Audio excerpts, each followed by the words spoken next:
Se todos os países do mundo estão devendo, quem é o verdadeiro credor? O Brasil deve mais de 7 trilhões de reais. Os Estados Unidos, mais de 30 trilhões de dólares. O Japão, 10 trilhões. E se eu te dissesse que você mesmo é um dos credores do Estado sem nem saber? Parece uma conspiração global onde todo mundo deve, mas ninguém sabe para quem. Bem-vindo ao canal. Hoje você vai entender a verdade sobre a dívida pública e descobrir de onde vem o dinheiro que move as nações. Imagine um jogo onde todos são devedores e credores ao mesmo tempo. Bancos, governos, fundos, aposentados, investidores, você, eu. É um sistema interligado que mantém o mundo girando, e se esse sistema parar, tudo desaba. A dívida pública não é o vilão da história. Ela é o coração do sistema financeiro moderno. Mas a pergunta que não quer calar é: quem empresta para os países? E o que acontece se eles simplesmente não pagarem? Diferente de você ou de mim, o governo não vai até um banco pedir um empréstimo. Ele cria os chamados títulos da dívida pública, que são, na prática, promessas de pagamento com juros. Esses títulos são vendidos em leilões para quem quiser comprar. Bancos, fundos de investimento, seguradoras, fundos de pensão e até pessoas comuns como eu e você, através do Tesouro Direto. Pois é, quando você compra um título do Tesouro Selic ou Tesouro IPCA, você está emprestando dinheiro para o governo. Você se torna um credor do Estado brasileiro. É isso mesmo, o governo deve a você. E cada título funciona como um contrato. Eu, governo, uso seu dinheiro agora e te devolvo com juros no futuro. Então, para quem o Brasil deve? Cerca de 85% da dívida pública brasileira é interna. Ou seja, o governo deve para os próprios brasileiros. Estamos falando de bancos nacionais, dos fundos de pensão de gigantes como a Petrobras e o Banco do Brasil, de seguradoras e de milhões de pessoas físicas. Quando o governo paga os juros dessa dívida, na verdade, ele está transferindo dinheiro de um bolso para outro dentro do próprio país. Não é dinheiro que está indo embora, é uma redistribuição financeira interna. O verdadeiro perigo mora nos outros 15%. Essa fatia é a dívida externa, que é o que o Brasil deve em moeda estrangeira, dólares, euros, libras. É dinheiro emprestado por bancos internacionais, pelo FMI e até por outros países. O problema aqui é que quando o real desvaloriza, essa dívida explode.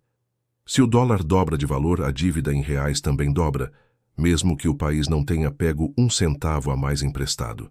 É como dever em uma moeda que você não controla, e essa é a armadilha que já destruiu economias inteiras no passado. Por isso, quanto mais dívida externa um país tem, mais vulnerável ele se torna. Mas então, por que todos os países se endividam? Porque o governo simplesmente não vive com o que arrecada em impostos. Porque nenhum país consegue crescer sem crédito. A dívida pública é o combustível para investimentos de longo prazo. Estradas, hospitais, escolas, energia, tecnologia. Pense como uma família que financia uma casa. Ela prefere pagar ao longo de 30 anos para poder morar nela hoje. O problema começa quando o governo se endivida só para pagar as contas do dia a dia, e não para investir. Aí o dinheiro some, e a dívida continua crescendo sem gerar retorno. Vamos falar do tamanho do problema. O Brasil deve cerca de 80% do seu PIB. Isso significa que, se toda a riqueza gerada no país em uns 10 meses fosse usada para pagar a dívida, tudo seria quitado. Pode parecer muito, mas o Japão deve mais de 250% do seu PIB, os Estados Unidos mais de 100% e a Itália quase 200%. Ou seja, o número absoluto não importa tanto assim. O que realmente importa é se o país consegue crescer mais rápido do que a sua dívida. Mas afinal, quem são esses grandes credores? Os maiores compradores de dívida dos governos são os fundos de pensão, as seguradoras e os bancos. Por quê?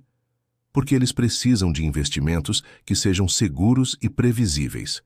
E os títulos públicos são perfeitos para isso. São rentáveis, têm liquidez e, em teoria, não têm risco de calote. Quando um fundo de pensão compra títulos do Tesouro, ele está, na verdade, protegendo as aposentadorias de milhões de pessoas. Quando um banco aplica em títulos públicos, ele está garantindo a segurança do dinheiro dos seus clientes. Não existem vilões nessa história. O que existe é um sistema de interdependência. E é aqui que tudo se conecta. Cada título emitido pelo governo pode passar por várias mãos antes de vencer. Um banco compra, depois vende para um fundo de investimento, que por sua vez vende para um investidor individual, e assim por diante. Esse mercado secundário cria liquidez e confiança, mas também pode gerar volatilidade. Se o mercado desconfia do governo, ele passa a exigir juros mais altos para emprestar. Juros altos significam crédito mais caro para todo mundo, menos investimentos e uma economia travada. Ou seja, a dívida pública acaba definindo o custo de tudo na sua vida, do financiamento da sua casa, do seu carro, até a taxa do seu cartão de crédito. O verdadeiro risco, portanto, não é dever muito, é dever na moeda dos outros. Países que conseguem emitir dívida na sua própria moeda, como o Brasil faz hoje em dia, têm muito mais liberdade. Já os países que dependem de dólares ou euros ficam à mercê dos seus credores estrangeiros. Essa foi a armadilha que quebrou a Argentina nos anos 2000 e a Grécia em 2010. O segredo, no final das contas, é um só: credibilidade. Quando um país inspira confiança, o mundo empresta dinheiro com prazer. Quando ele perde essa confiança, o dinheiro simplesmente desaparece. Concluindo, a dívida pública não é um monstro. É um mecanismo de sobrevivência que financia o futuro das nações. Mas, como todo instrumento poderoso, se for mal utilizado, pode destruir o próprio sistema que deveria sustentar. Quando você investe no Tesouro Direto, você faz parte dessa engrenagem global. Você é um credor do Estado. O mais importante é entender como esse jogo é jogado, porque quem entende o sistema nunca mais é enganado por ele. Se inscreva, porque o próximo vídeo vai mudar a forma como você vê o dinheiro.